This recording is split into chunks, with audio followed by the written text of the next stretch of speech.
আমি জানি না এটা ঠিক কবে শুরু হলো। শূন্যতার মধ্যে আমি একা বসে থাকি, দূরের শহরের ভিড়ে হারিয়ে যাওয়া মানুষগুলোর মতো। আমার নিজের ফ্ল্যাট, নিজের জীবন, নিজের নিয়ম, সবই নিখুঁতভাবে নির্দিষ্ট। তবে সেই নিখুঁততা আমার জন্য আর কোনো শান্তি বয়ে আনছিল না। প্রতিদিন একঘেয়ে রুটিন, একই রাস্তায় হেঁটে অফিসে যাওয়া, একা রাতের খামোখা চুপচাপ। একদিন সন্ধ্যায় কাজ শেষ করে যখন আমি ফ্ল্যাটের লবি দিয়ে উঠছিলাম, দেখি দরজার বাইরে কেউ দাঁড়িয়ে আছে। ছোট একটা ছেলে, তার হাতে একদম অচেনা লাল ব্যাগ। ভাই, আপনি কি এখানে থাকেন? সে নরম কণ্ঠে জিজ্ঞেস করে। আমি কিছু বলার আগেই সে ব্যাগটা আমার দিকে এগিয়ে দেয়।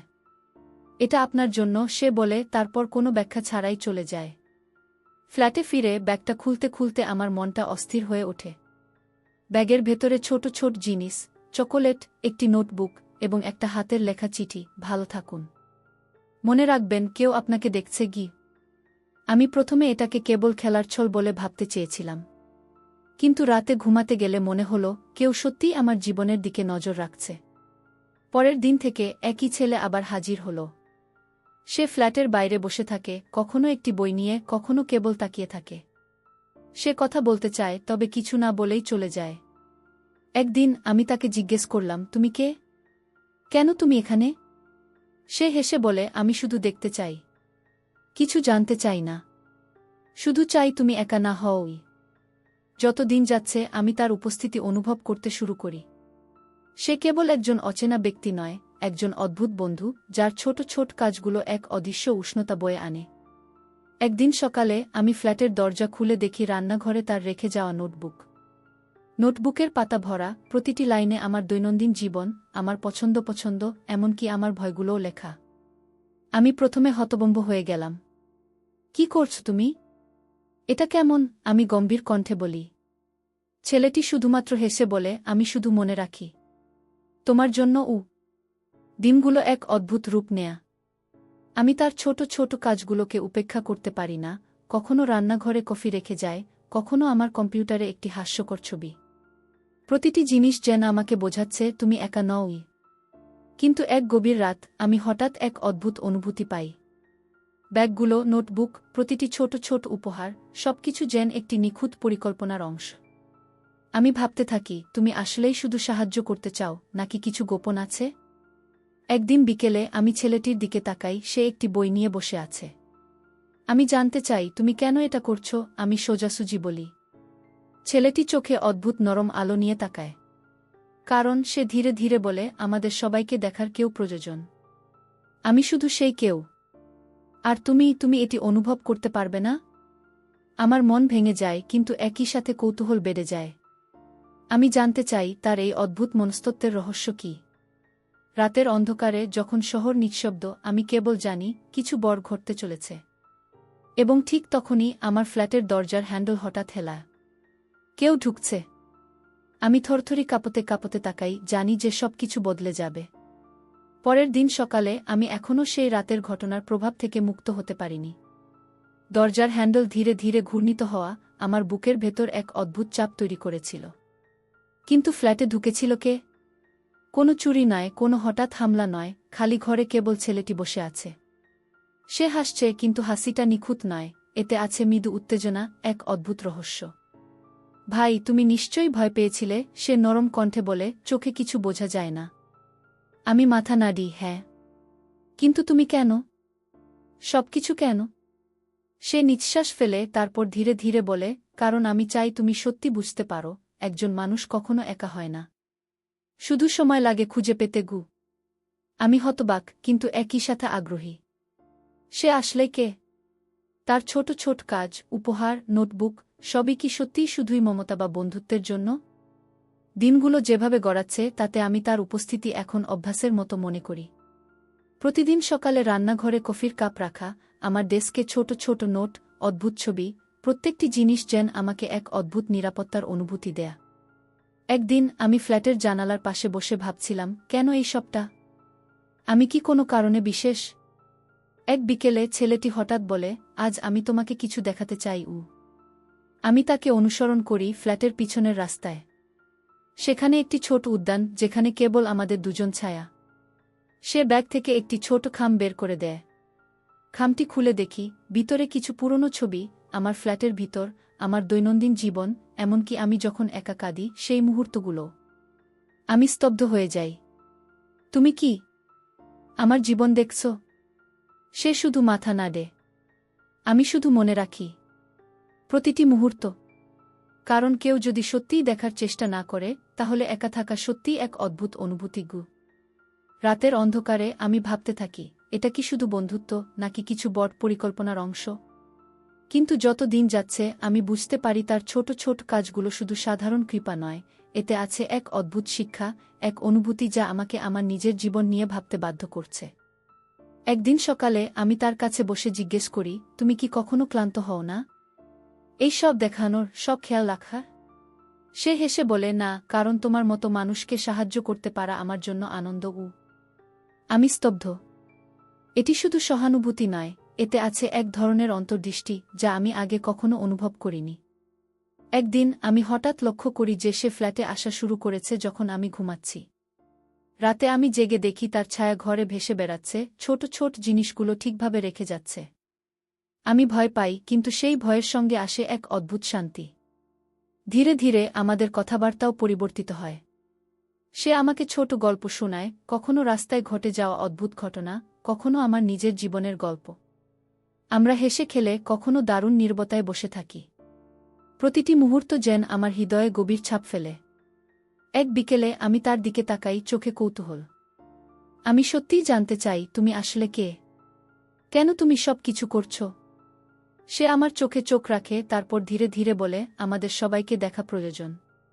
কেউ যদি না দেখে, কেউ যদি না বোঝে, তাহলে জীবন অনেক অন্ধকারে চলে যায়। আমি শুধু সেই কেউ। আর তুমি সেই অন্ধকারে আলোর খোঁজ পাচ্ছ। আমি অবাক।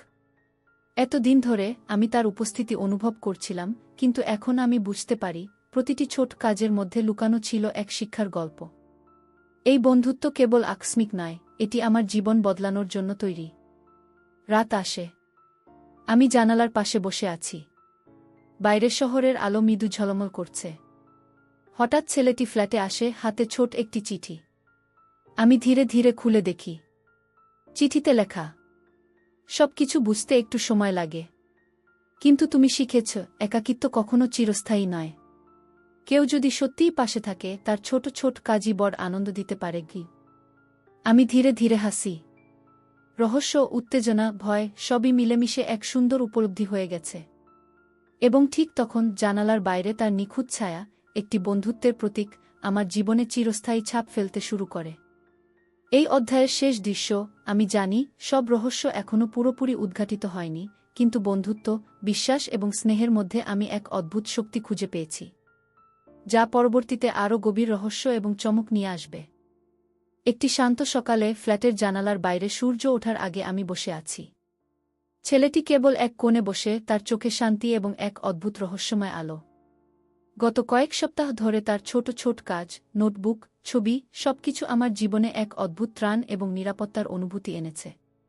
কিন্তু আজ আমি জানি, আজ সেই দিন যখন সবকিছু পরিষ্কার হবে। আজ কিছু দেখাতে চাই, সে বলে, তার কণ্ঠে সেই নরম স্বর, কিন্তু এবার সঙ্গে এসেছে এক গভীর দৃঢ়তা।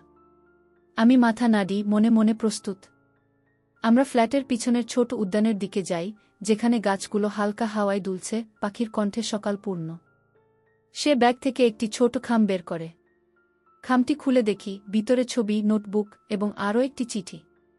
আমি ছবি দেখি এবং অবাক হয়ে যাই। প্রতিটি ছবি, প্রতিটি নোট, সবই আমার জীবনের গুরুত্বপূর্ণ মুহূর্ত, কিন্তু এবার কেবল আমার নয়, সেখানে আমার বাবা-মা, ভাই-বোন, পুরনো বন্ধুরা, সবাই। ছবিগুলো এতটা বিস্তারিত যে মনে হয় কেউ আমার জীবনের প্রতিটি আনন্দ, ব্যথা এবং অনুভূতি জেনে গেছে। আমি ছেলেটির দিকে তাকাই। কেন, তুমি সব জানো? তুমি কি আসলে? সে নিঃশ্বাস ফেলে। আমি তোমার জীবনের গল্প লিখছি না, আমি শুধু মনে রাখি। কারণ কেউ যদি না রাখে, কেউ যদি না বোঝে, তখন মানুষ নিজেকে একা মনে করে। আমি তোমার জন্য সেই কেউ। কিন্তু আজ আমি সত্যিই কিছু দেখাতে চাই। সে আমাকে উদ্যানের এক কোণে নিয়ে যায়, যেখানে একটি ছোট বাক্স রাখা। বাক্স খুলতেই আমি মৃদু আলোতে ঝলমল করা কাগজ এবং কিছু পুরনো চিঠি দেখি।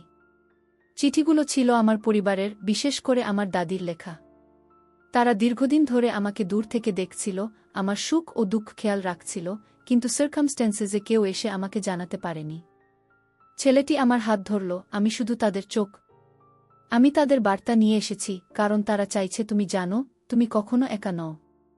যারা তোমাকে ভালোবাসে তারা সবসময় তোমার পাশে আছে, এমনকি দূর থেকেও। আমি কাঁদতে কাঁদতে দেখি প্রতিটি চিঠি, প্রতিটি নোট। ছোট ছোট কথাগুলো, আমরা গর্বিত তোমার জন্য, যদি তুমি কখনো হাল ছেড়ে দাও, মনে রেখো আমরা আছি। সবই এক বিশাল ভালোবাসার বার্তা। হঠাৎ সবকিছু বোঝা যায়।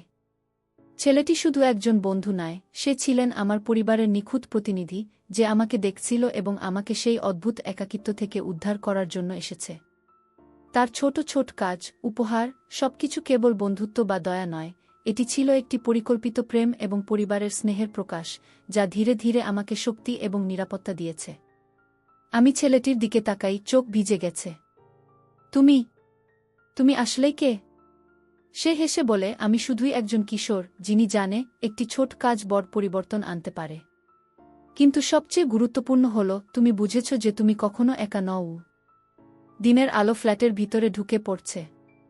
আমি অনুভব করি প্রতিটি ছোট ছোট উপহার, প্রতিটি নোটবুক, প্রতিটি হাসি, সবই আমাকে শিখিয়েছে বিশ্বাস, ভালোবাসা এবং ছোট ছোট দয়া কিভাবে বড় শক্তিতে পরিণত হয়। আমরা উদ্যানের মধ্যে বসে থাকি, নিঃশব্দে, কিন্তু সেই নিঃশব্দে রয়েছে অদ্ভুত শান্তি এবং আনন্দ।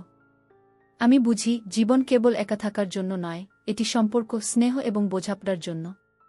তারপর সে ধীরে ধীরে আমাকে বিদায় নেয়, আমি চলে যাচ্ছি, তবে সবসময় তোমার পাশে আছি।